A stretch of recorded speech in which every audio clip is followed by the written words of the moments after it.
5 to 4 month से काफ़ी परेशान कर रहा था, हद से ज़्यादा। जब ये मुझे परेशान करता था मैं इसको ब्लॉक करती थी। जब मैंने कॉल रिसीव की ना तो उसने मुझे कहा कि मैडम जी इश्क हो गया आपके साथ, ब्याह करना चाहता हूँ आपके साथ। तो इस बात पे मैं है ना हंस पड़ी। उस मोहल्ले में आती जाती थी तो हाथ लगाता था, मेरी बच्ची को भी काफ़ी परेशान करता था। स्क्रीनशॉट एक वायरल किया हुआ है जी, ये इसके साथ इसका कोई रिलेशन था। तो अल्हम्दुलिल्लाह मेरा उसके साथ कोई रिलेशन नहीं है और ये बात मेरे हस्बैंड से बेहतर और कोई भी नहीं जानता। CDR में ऐसा कुछ भी नहीं निकला। उसने ब्लेड मुझे दिखाया, इसने आकर यहाँ पर ज़रा भी चीखी चलाई तो मैं तो तेरे साथ सब कुछ करूँगा, मेरे 2 दोस्त भी तुम्हारे साथ बहुत कुछ करेंगे। कोई भी इतना परेशान करे आप कॉल करो जिससे मेरे बच्चे रो रहे हैं, बच्चे रो रहे हैं। आपके सामने जो लाश जलाई आपके क्राइम सीन पे पहुंचते हैं तो वाकई डेड बॉडी जली हुई थी जिसकी शनाख्त मुमकिन नहीं थी। ये कत्ल अपनी बीवी की वजह से किया है कि जो मकतूल रईस था उससे इसके बीवी के नाजायज़ ताल्लुकात थे।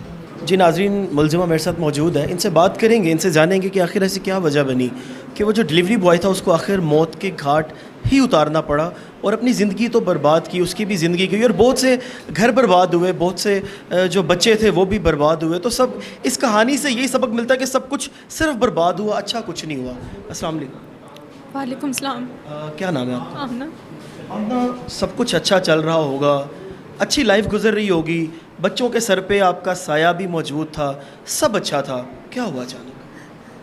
सर ये एक डिलीवरी बॉय था और ये मुझे 5 to 4 मंथ से काफ़ी परेशान कर रहा था, हद से ज़्यादा। जब ये मुझे परेशान करता था मैं इसको ब्लॉक करती थी और मैं इसको साइड पे कर देती थी, लेकिन इसने मुझे काफ़ी ज़्यादा परेशान करना शुरू किया। फिर एक दफ़ा मैं मम्मा के साथ बात कर रही थी तो इसकी ना मुझे वीडियो कॉल्स आना शुरू हो गई। तो मैंने इसकी एक ना जो मैंने इसको फ़र्स्ट रिस्पॉन्स दिया था, मैं नहीं वो जानती थी कि किस नंबर से कॉल आ रही है। मैंने वो कॉल रिसीव की, तो जब मैंने कॉल रिसीव की ना तो उसने मुझे कहा कि मैडम जी इश्क हो गया आपके साथ, ब्याह करना चाहता हूँ आपके साथ। तो इस बात पे मैं है ना हंस पड़ी। उसको ना मैंने रिप्लाई में कहा कि बच्चे तुझे पता है मेरे 3 बच्चे हैं। तो उसने मुझे कहा कि ये बात आपको पता है, मुझे आपके बारे में बहुत कुछ पता है। तो सर इस तरह से उसने मुझे काफ़ी परेशान करना शुरू किया। मैं मोहल्ले में आती जाती थी तो हाथ लगाता था, तंग करता था, परेशान करता था, लेकिन मैं इसको शक्ल वाइज और नाम वाइज इस लड़के को नहीं जानती थी ना। मैं ये उस टाइम जानती थी कि ये कोई डिलीवरी बॉय है या इसका मेरे पास नंबर कैसे गया या इसको घर के कैसे पता। और सर इसने मेरे बच्चों की ट्यूशन टाइमिंग का नोट की हुई थी और ये वहाँ से भी काफ़ी परेशान करता था,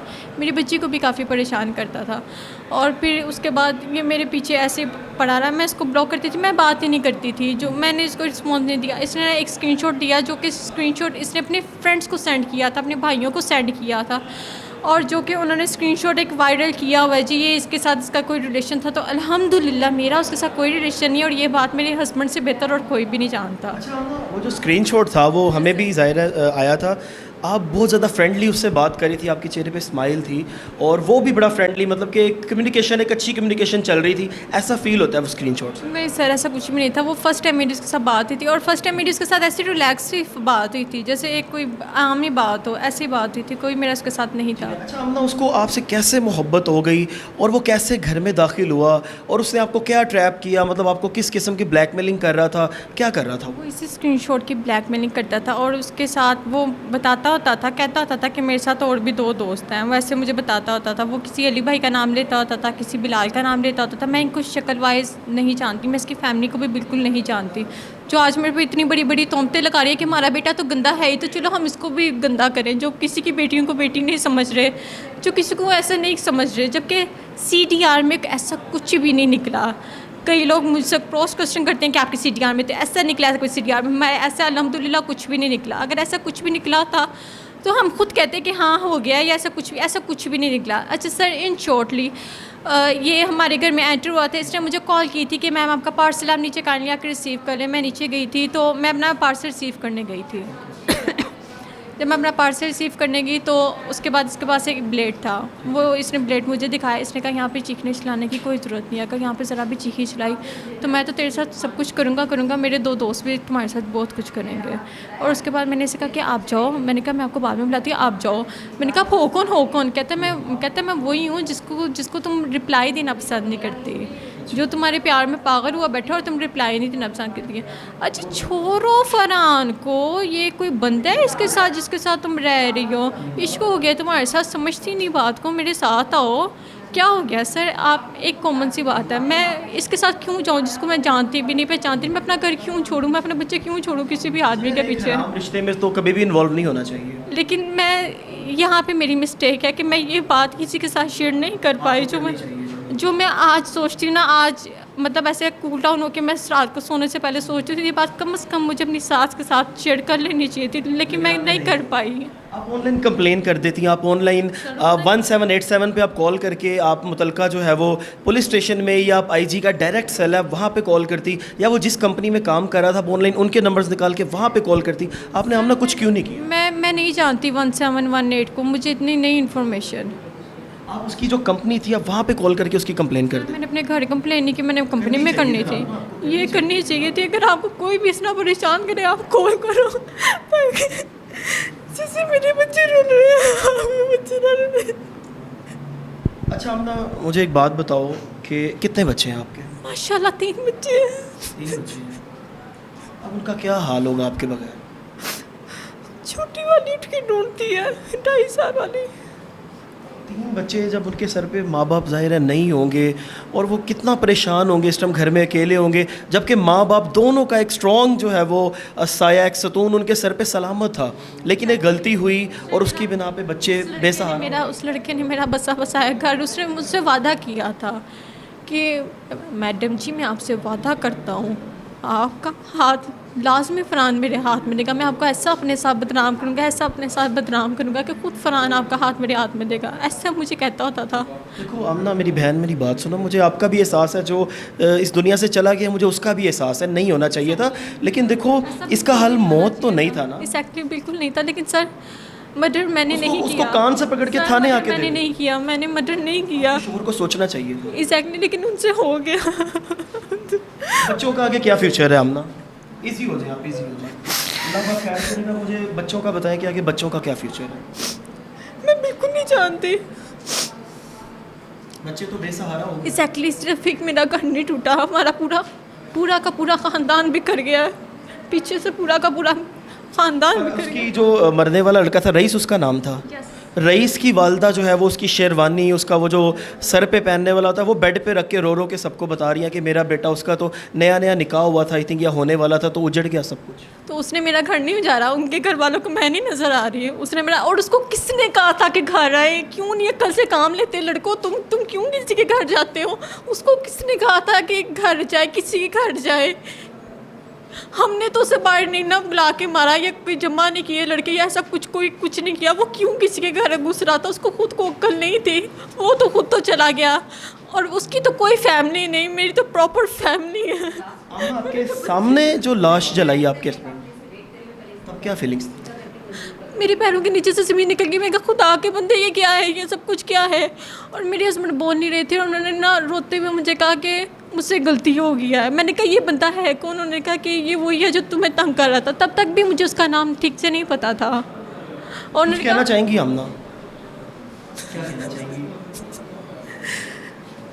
फिलहाल तो मैं आप सबसे ये कहूँगी कि मेरे बच्चों के लिए दुआ करें। और मेरे हस्बैंड से सिर्फ ये एक्सीडेंट हुआ है, उन्होंने उसको मारना नहीं था। जो उन्होंने मुझे केले में बताया ना, वो मुझे हर बात अपने दिल की शेयर कर लेते हैं। जो उन्होंने मुझसे केले में बताया, उन्होंने कहा कि मानो मैंने सिर्फ उसको इतना डराना था कि वो दोबारा पलट के तुम्हें ना देखता, तुम्हें ऐसे तंग ना करता। लेकिन वो एक डंडा था ना, वो उसकी छाती के ऊपर लग गया और उसकी डेथ हमारे घर पर ही हो गई।